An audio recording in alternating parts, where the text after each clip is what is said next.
Let's return to This Week in America. Here's your host, Rick Bratton.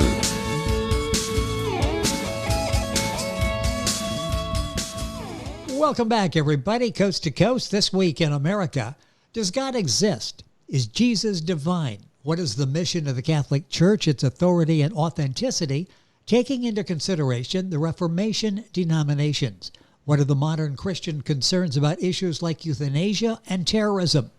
Those issues and many more addressed in the new book by Peter Mazurek, Modern Catholic Concerns.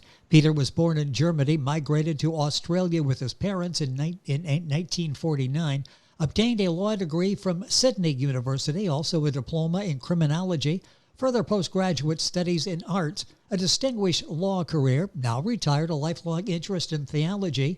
Peter Mazurek, author of Modern Catholic Concerns, is our guest from Australia on This Week in America. Peter, welcome to the program. It's great to have you with us. Thank you, Rick. I'm delighted to be here. I am looking forward to this discussion today, the conversation we're going to have. So many interesting topics. And I'll start by asking you the inspiration for this. What was the motivation to write this book, Modern Catholic Concerns? Well, there really wasn't any eureka-type moment of inspiration. It was more a gradual process. My wife died in 2003, and after that, I continued to do some consulting work for the Law Society to try and recover from that loss. And after that, I looked at my life and I thought, what can I do with the rest of my life that is worthwhile? I've always believed that helping other people was worthwhile, and I believed that sharing the knowledge that I'd acquired over the years with other people about these religious issues is a worthwhile project. So I decided to plan out the book and then to start writing. It wasn't a driving inspiration in the sense that I really only worked on the book on average, say, 1 day a week. So it's taken me quite a while to write the book, but I believed that it was worthwhile. So my inspiration was a desire to help other people consider and make more informed decisions about these sorts of issues. And the book is getting excellent reviews. Is the book only for Catholics, do you think? No, it's not only for Catholics. It was written with the intention to enable Catholics to hear the arguments that other people have, their friends and acquaintances who might not be Catholics and who have different views from theirs. And if we respect the intelligence and integrity of our friends, sometimes their arguments have that sort of ring of truth about, or that ring of credibility about them. So I thought we need to be able to know what the strengths and weaknesses are of our own arguments, because some people, when they discuss matters like religion, they tend to argue as if, we're stupid if we don't agree with them. So I'm really looking at the respectability of the fundamental arguments about the Catholic faith, or in fact any religion. So the issue of does God exist is not just for Catholics, it's for everyone. Even atheists might be able to profit from an analysis of the reasons that I've put in there. And the arguments that I've put in the book are the arguments that have been developed over the years by some of the greatest minds in human history. This is not my original work. I'm merely analysing and giving an assessment of the persuasive value of these arguments. So, yeah, it's non-Catholics can benefit from reading certainly part 1 of my book, which is basically from my experience as a lawyer, what is the sort of evidence that we might be able to look at, and how does evidence amount to a proof? That's the body of evidence, and then proof then leads to persuasion. So part 1 of the book is the parameters of what might persuade us about religious issues. Then part 2 is the existence of God. Part 3 is the Divinity of Jesus. That's basically aimed at Christians because non-Christians are really not interested in that. They have their own theology. Part 4, again, is aimed mainly at Christians because that talks about the church and some of the Reformation churches that were founded in those times when the Catholic Church was in need of reform. And then part 5 is really a Christian perspective on the modern issues that you briefly outlined before, like terrorism, child sexual abuse, and euthanasia, abortion, stem cell cloning, and so on. So those are the basic areas, and non-Christians can perhaps understand Christians better by reading that section, just to give them a perspective on why Christians believe certain things. And for a lot of Christians who aren't up to date on some of the latest church thinking about these things, it's informative to know what the church thinks and what the church thinks are proper Christian attitudes to some of these issues. Peter Mazurek is our guest on the program from Australia, author of the book Modern Catholic Concerns. The book's available at Amazon, at Ex Libris. Peter has his own website, and if you Google Peter, and the last name is Mazurek, you'll get information on his website. You get information on Peter. You can order the book there as well, and information wherever the book is available.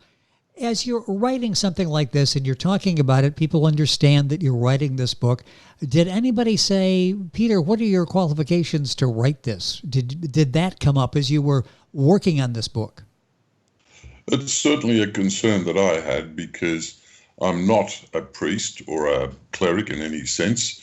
I'm an ordinary lay Catholic. My qualifications are, in terms of writing part 1 of the book, my knowledge and experience as a lawyer in relation to part 2 of the book, The Existence of God. My studies in philosophy at Sydney University made me familiar with all of the great minds who have come up with these sorts of arguments and issues. And then my experience as a lawyer with the work that I did for the Professional Conduct Department of the Law Society of New South Wales, that I think qualified me to write reports. What I did there was to write a lot of reports for a professional conduct committee, which was basically an objective assessment of the arguments or what a complainant said about the, say, conduct of a solicitor and what the solicitor responded. So I looked at the arguments for and against both the complaint and the solicitor's response, and then I gave an objective assessment. So the ability to make an objective assessment of the arguments is what we lawyers find is a luxury, because usually we have to argue only one side of the case. But I was able to, from my experience, to be fair and to put the arguments and the weaknesses of both sides for and against in my reports to the Professional Conduct Committee, and I've styled the book in the same way. I'm actually writing a report, as it were, to anybody interested in these religious issues and saying objectively, this is what I think. So my experience, I think, qualifies me to be objective about this. And of course, my knowledge of the Catholic faith and my readings and my attention to current affairs, like terrorism and so on, we can't escape knowing too much or a little about these things just from watching the news on the media. Oh, yes. So I think those are my qualifications. How did you identify what concerns, topics that are impacting many Catholics in our time? You mentioned several of those. There are a number out there. How did you go about identifying those that you wanted to address? Well, the basic or the first issue is the existence of God. This is really a very fundamental issue, and it's been something that throughout human history has been of concern. So that every generation of every nation asks itself the question, does God exist? So it's still a modern concern from that point of view. From the point of view of Catholics, the divinity of Jesus is still a modern concern because There are approximately 7 billion people on our planet. Over 1 billion of those are Muslims, and they believe that Jesus was a great prophet, but he was not divine. The Jewish faith considers that Jesus was a heretic, but he was an ordinary man who claimed to be God but was not. The rest of the population, half of the world, is atheists. To them, the existence of Jesus or the divinity of Jesus is irrelevant. And again, in Hinduism and Buddhism, the existence of Jesus is irrelevant. So there, 6/7 of the world don't believe in the divinity of Jesus, and it would be informative for us to be able to justify our belief in the divinity of Jesus, and it will be informative to non-Catholics to understand what our arguments are, and that our argument isn't just blind faith, as it were. So we have some substantial arguments to believe that, and it makes our belief in the divinity of Jesus respectable. So that's those two main issues. The authenticity of the church. The church has, in recent times, been undergoing problems. We go back in history, and I look at some of the history in the book about the Reformation, when the church was badly in need of reform. The current world crisis in child sexual abuse has really seriously damaged the reputation of the church, and the church is going to have to win back that confidence from the people. So that's a current issue that the church has to address, and it's doing that. The current affairs issues, like, as I say, terrorism and euthanasia, assisted suicide, those things, they're important. And I think a lot of Catholics and other people don't really know all that much about it. I've gone into some of the technology of, for example, cloning and stem cell research. And a lot of Catholics are probably misinformed. They might think that the church opposes stem cell research. It in fact doesn't. So without wanting to give too many spoilers about the book, those are the sorts of issues that I think Catholics and even non-Catholics can find informative. And the whole object of the exercise is to allow people to make more informed decisions or form more informed judgments and views about these sorts of issues. Peter Mazurek, our guest on the program, author of the book Modern Catholic Concerns. You'll find the book at Ex Libris. You'll find it at Amazon, the usual places. If you go to our website, thisweekinamerica.us, you can link on directly to get information on Peter's book. And if you Google him, that's Mazurek, you'll find his website as well. Why do you consider the existence of God and the divinity of Jesus to be modern concerns? How did you put those in that category? Well, again, because it's a question that every generation of every nation asks itself. Yes. It's been going on throughout history. And in some of the books that I've referred to in the sources in my book, there are books that deal with this, that go right through, starting from the earliest of history of man, and who have indicated that in those times, virtually everybody believed in the existence of God. But today, as I say, 6/7 of the world doesn't believe in the divinity of Jesus, and half the world population, about 3.5 billion, are atheists who don't believe in the existence of God. So it is an important issue. There's been a dramatic change in people's attitudes as technology has increased, as science has given us the theories of evolution and the Big Bang Theory. This has, I think, led to a lot of people doubting the existence of God. But if you go back, for example, to the time of Jesus, everybody believed in the existence of God. So things have changed, and it's an important modern issue that even non-Catholics might benefit from. The same, as I say, applies to the existence of, or the divinity of Jesus.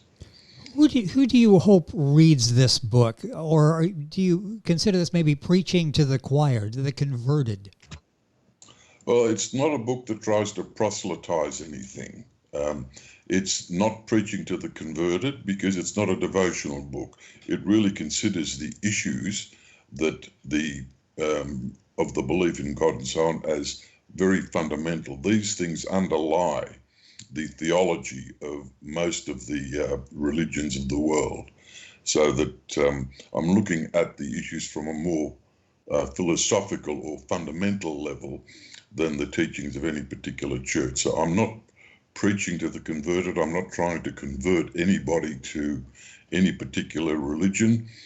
I'm trying to make the point that belief in God is just as legitimate as non-belief in God, because there is no compelling evidence one way or the other.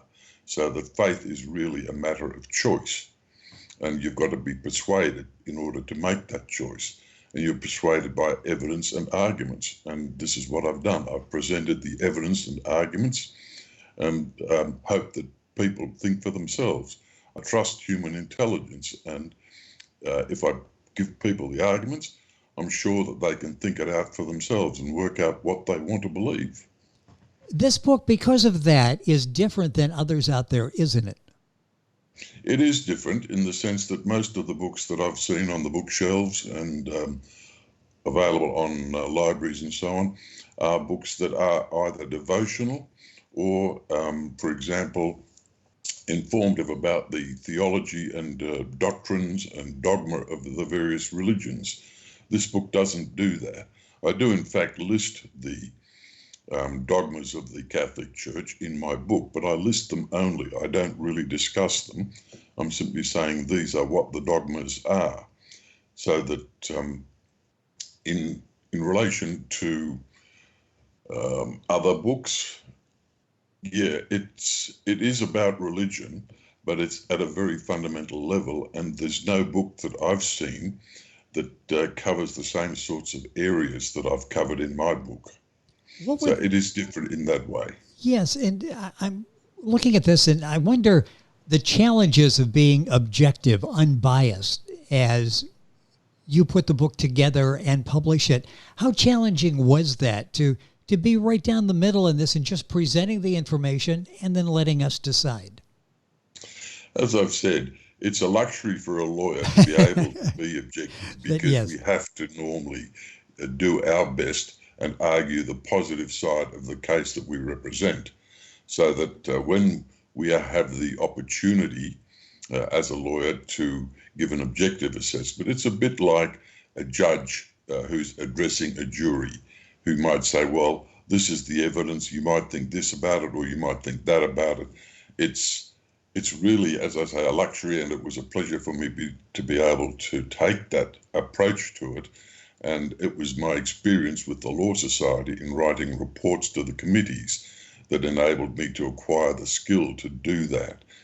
But as I point out in the introduction of my book, I am a Catholic. I do believe in the existence of God and the divinity of Jesus, so that whilst I have really tried conscientiously to be objective, I must concede that some of my conclusions and so on may well be coloured by what I do actually personally believe.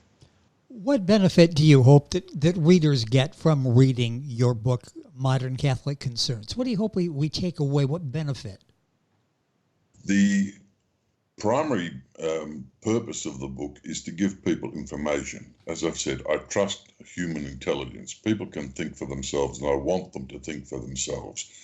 And when they think for themselves, then if there's anything in this book that they didn't already know, and I hope that I'm being informative in the book, then they will be able to make a more informed decision.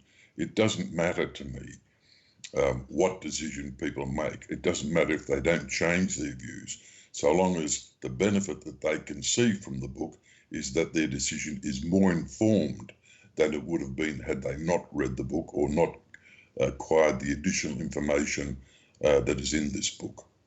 With us on the program, Peter Mazurek. He's coming to us from Australia via Skype, talking about his book, Modern Catholic Concerns. You can find the book at Ex Libris at Amazon.com.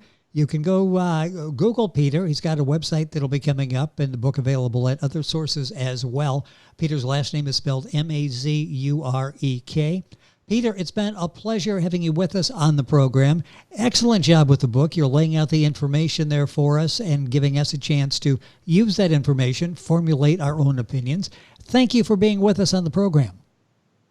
Well, thank you, Rick. I'm delighted to have had the opportunity to perhaps tell people a little bit more about the book than you can just read from the dust jacket. Well, it's been very informative, and it's a read that will keep you hanging on, giving you more information, and you can use that information, again, as I say, to form your own opinions. It's written in that way. Modern Catholic Concerns, Peter Mazurek, our guest on the program. Information on our website, thisweekinamerica.us. And we're back on today's program after these messages. This Week in America is online. You can visit our website, thisweekinamerica.us. Scott Pinkerton, Associate Producer of This Week in America. Jay Anderson, Segment Producer. Ben Watson, Webmaster. Otto Bechet, Director of Engineering and TV Production. This Week in America produced and is a trademark of Blue Funk Broadcasting, LLC. For information on all of our guests and to listen to this week's show, our website again at thisweekinamerica.us. And I'm Sean Bratton, Executive Producer of This Week in America.